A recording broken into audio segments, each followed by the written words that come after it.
आइए।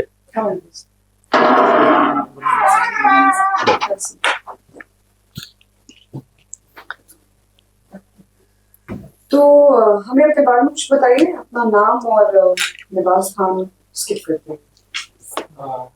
मैम मैंने अपना bachelors of engineering Jadavpur university Kolkata से किया है in construction engineering. I graduated in 2022. Thereafter, I worked in Larsen and Toubro and till 2021. Post that, I joined Byju's as academic specialist and I worked there till 2023. Thereafter, I have been preparing for civil services and my interest includes singing, that is vocal music. So, have you been trained in it?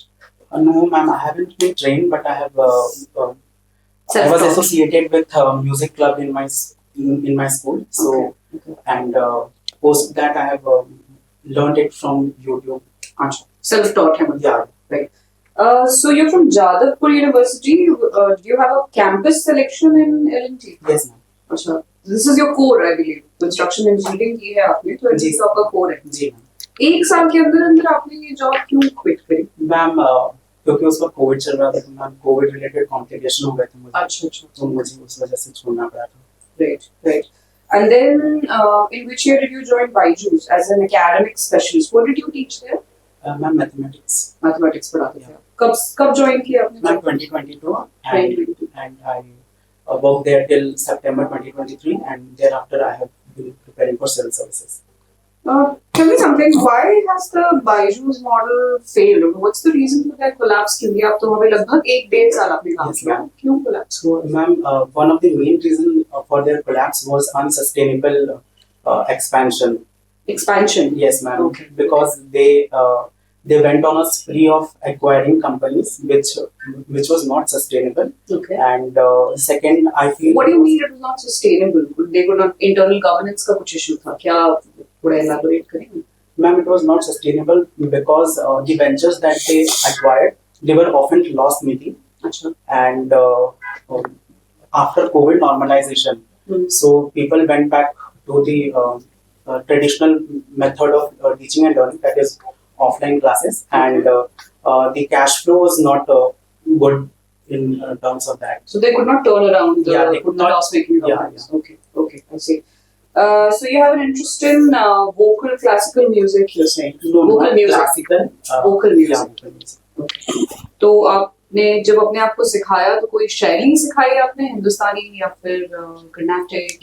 मैंने हिंदुस्तानी सीखने का कोशिश किया, but it is Gurmukhi Vidya. You can't learn it from your own. You have to because जो राग present करने का जो टेक्निकलिटीज होती है वो आपको एक गुरु ही बता सकता है. आप यूट्यूब से देख करके वो सीख नहीं सकते. किसी एक एलिमेंट्री राग का नाम बता सकते हैं? मैम राग यमन. यमन में क्या स्पेशलिटी होती है? मैम राग यमन में मध्यम तीव्र लगता है. अच्छा. सो एंड वो सरगम याद है आपको? Yes ma'am. Yemen I can't Singh ma'am because yes. But you understand. Yeah, I understand. Yeah. Right. आपके कैरियर सिलेक्शन के बारे में बात कर लेते हैं. BAS के बाद आपने रजिस्ट्रेशन सर्विस को रखा है. Why registration service? Ma'am, good inflow of money? No, ma'am, it's not like that. Then? I kept because I think registration service will provide me with an opportunity to interact with people and to help understand their problems well, and I'll be able to handle it. आप अपने rational के बारे में एक बार सोच लें दोबारा. जी. Right? Sir आप कुछ पूछना चाहेंगे? आप बैजूस पे काम कर रहे थे. जी. आपने कहा कि अनसस्टेनेबल भी रहा. If you have to suggest one step that Byju's could have taken to save their structure or save their company, what could have that been? So they should have worked more on their fundamentals, I mean, in client acquisition and customer retaining, because many a times they overcommitted to their customer and they left by taking refunds. So they could have worked more on that, and they could have with this they could have built a very good will, which could have helped them sustain. Academic specialist की तरह आप काम कर रहे थे जी। And you have also kept PES as your preference. Yeah. अगर आपको उस एक्सपीरियंस को गवर्नमेंट सर्विसेज में इंक्लूड करना हो या एजुकेशन सर्विस पे कुछ काम करना होगा तो what will be your approach? आप कैसे उन चीज़ों को इम्प्लीमेंट कीजिएगा या इनरोलमेंट रेट को कैसे इंक्रीज कीजिएगा या एजुकेशन को कैसे इंक्रीज कीजिएगा बिहार में?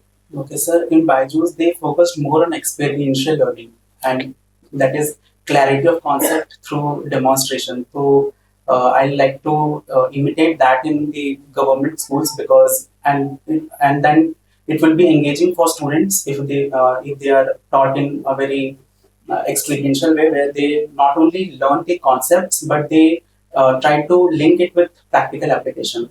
और sir, gross enrollment ratio में sir.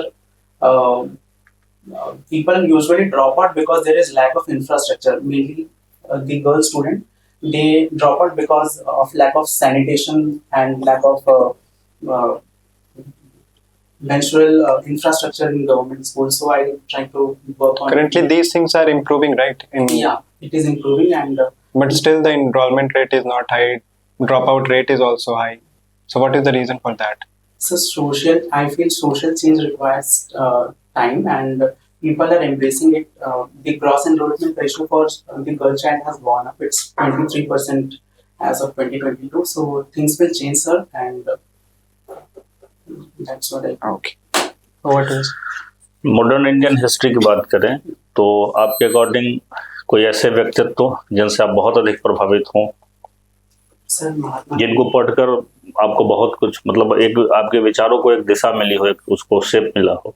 सर महात्मा गांधी आई से क्या अच्छा लगा, क्या सीखने को मिला? उनका जो फिलॉसफी था of constructive work of Sarvodaya, where he talked about empowerment coming from the grass, from the bottom up approach के बारे में बात करते थे. So वो मुझे काफी प्रभावी लगा था sir, because top down approach जो हमने प्लानिंग में अपनाया भी था उसका उतना बेटर रिजल्ट मिला नहीं in terms of socio economic upliftment of communities. तो प्रशासन में जाने के बाद इस चीज को आप कैसे अप्लाई करेंगे? सर जो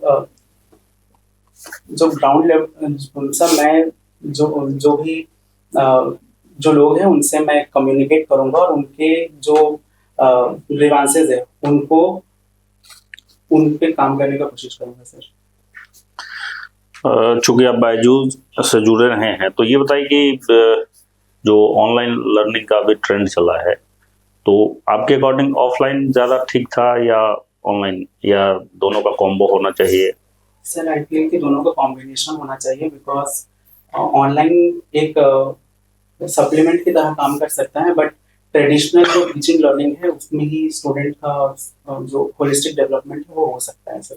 तो फिर यानी आप ऑफलाइन को ही ज़्यादा? सर ऑफलाइन ही मेरे हिसाब से सही है, बट ऑनलाइन स्टूडेंट्स को हेल्प करता है in order to fill the gaps that they face while offline study. अच्छा, चूंकि हिस्ट्री आपका ऑप्शनल सब्जेक्ट है तो जो काफ़ी लंबे समय से इजराइल पैलेस्टीन के बीच में जो कॉन्फ्लिक्ट चल रहा है, इसके पीछे कोई हिस्टोरिकल रीजन है क्या? सर एक जेरूसलम का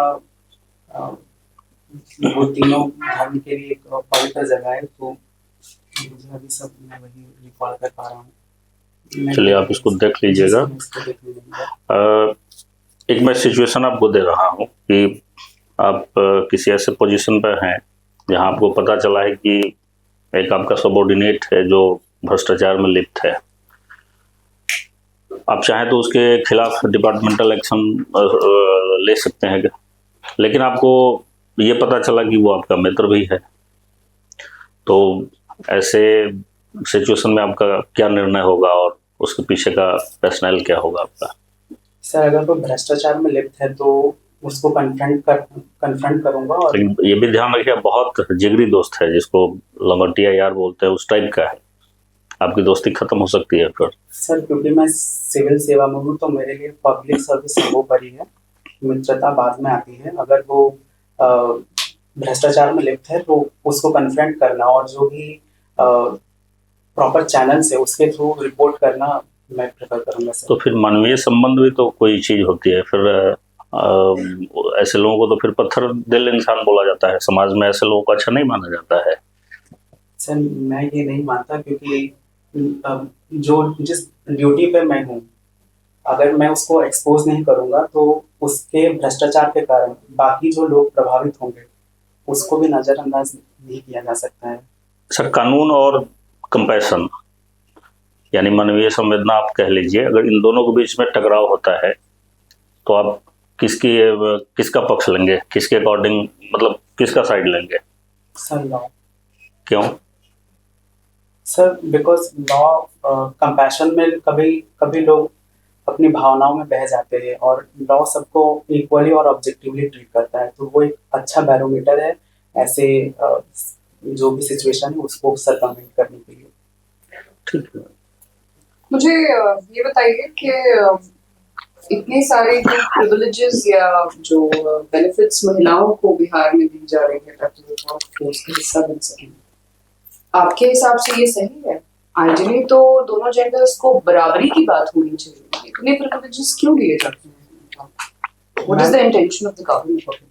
मैम महिला जो हम labour force participation rate of women है वो काफ़ी कम है, और महिलाओं पर हिस्टोरिकल काफ़ी इंजस्टिस हुआ है, उनको पर्दा सिस्टम, सती प्रथा इत्यादि कुरीतियों से सामना करना पड़ा है। और अभी भी सन मेटा प्रेफरेंस करके जो हमारे समाज की जो सोच है, जहाँ पे बेटों को ज़्यादा तवज्जो दिया जाता है, चाहे वो हेल्थ के टर्म्स में हो, एजुकेशन के टर्म्स में हो, या फिर बाकी अपॉर्चुनिटीज़ के टर्म्स में हो, तो इसीलिए महिलाओं को जो कि उनके लिए स्कीम्स बने हैं, इन सारे सामाजिक कुरीतियों के रहने के बावजूद उनको आगे आने का एक समान अवसर प्रदान करता है।